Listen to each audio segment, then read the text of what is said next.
Hello, everyone. A successful strike by Ukrainian military against Russian military airfield and the subsequent destruction of a Russian plane is now confirmed by multiple sources. Of course, again, the important thing about this is that it was not the farthest in that we've had, but fairly far into Russian territory, especially considering the drones delivering the strike would have had to travel over the invaded territory. So that is good news. More good news. Amazingly, unbelievably, Ukrainian athletes are actually performing quite well at the Paris Olympics.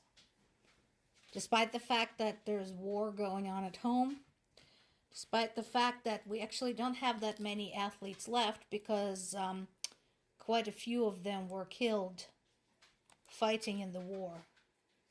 Nevertheless, we have Kovtun, who won silver in men's gymnastics. He finished fourth twice in the all-around final round and in men's floor exercise last week. But he also scored 15,500 points. So this is his first Olympic medal. This is, I'm sure, an amazing event in the life of any young athlete, but especially when he represents a country currently at war. And just as amazingly, Ukrainian female athletes managed to secure gold and bronze in women's high jump.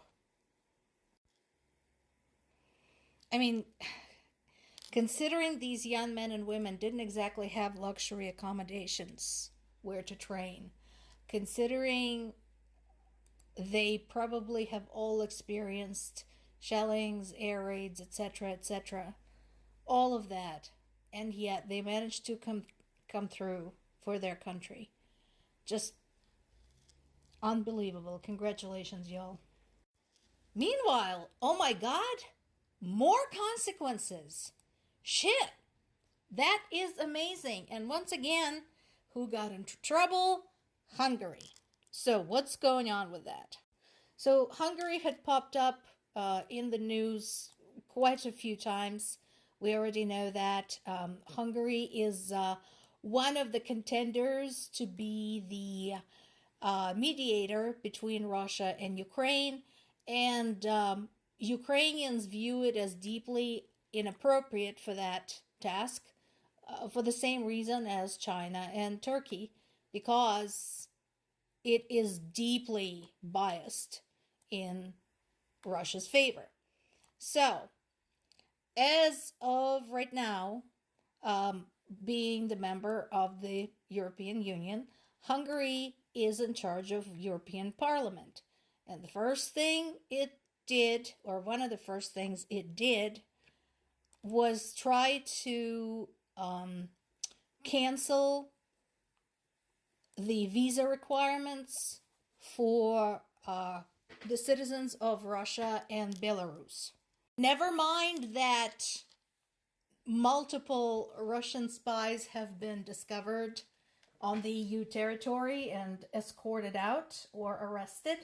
Never mind that, never mind the cyber attacks, never mind the interference with satellite uplinks, never mind all that. Now, let's just let them right in.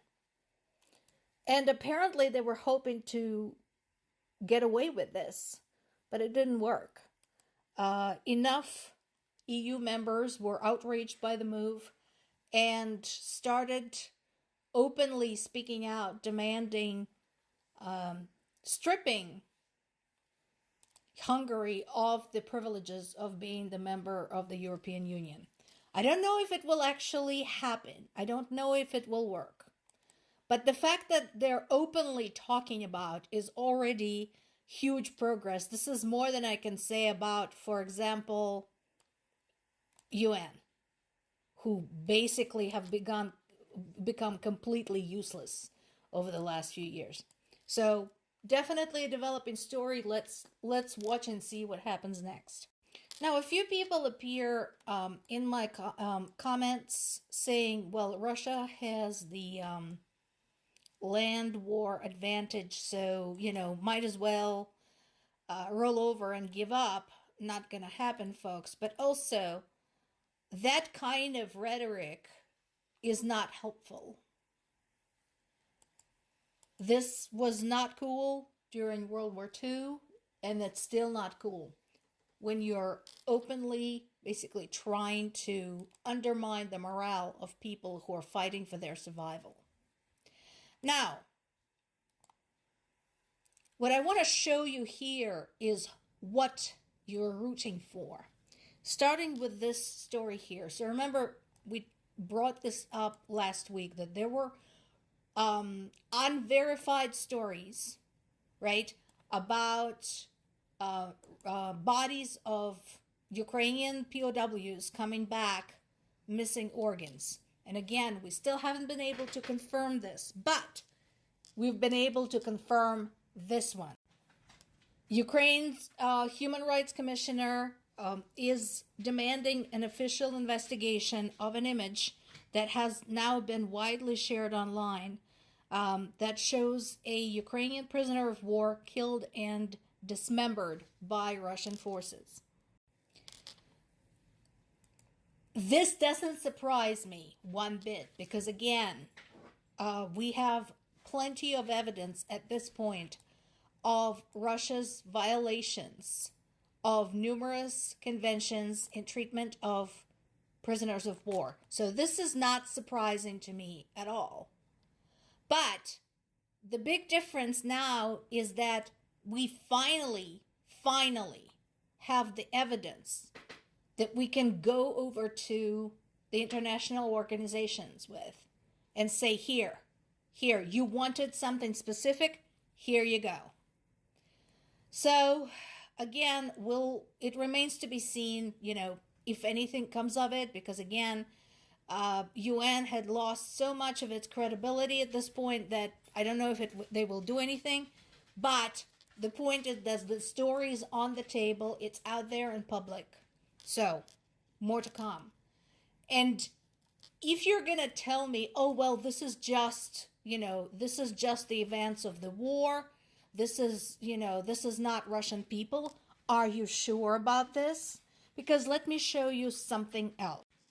This man's name is, or nickname, internet handle is Stepan Soyevy. And here he is with his adorable little girl. Here's what this man recently posted on social media. I went to catch me a sweet little 16-year-old Ukrainian chick whose father had died at Bakhmut. Take off her underwear and nylons, leaving only the t-shirt with the inscription, basically, glory to Ukraine, and strip her of her virginity as I kiss her tears, look her into her eyes as they become as big as Mother Russia. Now, notice the reactions: laughter, support, prize, medal.